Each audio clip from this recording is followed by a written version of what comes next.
Doctor B আর আম্বেদকর বলেছিলেন, নাগরিক সমাজ যদি শরীর হয়, আইন শৃঙ্খলা হলো ওষুধ। শরীর অসুস্থ হলে ওষুধ প্রয়োগ করতেই হয়। আর অসুস্থ শরীরে সঠিক ওষুধ প্রয়োগ না করলে কি হয়, সেটা গতকাল মালদার মোথাবাড়ি একেবারে চোখে আঙুল দিয়ে দেখিয়ে দিল।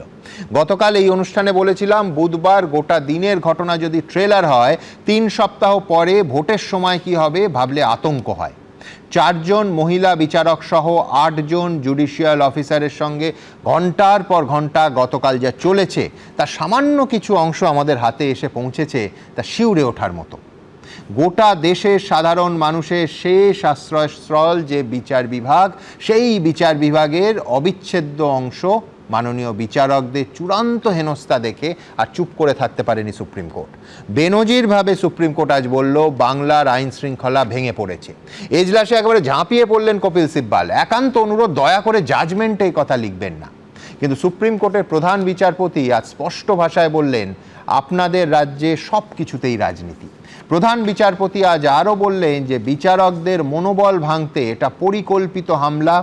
এই 7 পাতার অর্ডারে লেখা হয়েছে calculated, well planned and deliberate act.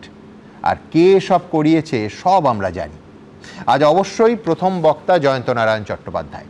দেশের সর্বোচ্চ আদালতে চূড়ান্ত করা অবস্থান তো বটেই, কিন্তু প্রধান বিচারপতির বেঞ্চ আজকে যা বলল সেটা কতটা তাৎপর্যপূর্ণ জয়ন্ত?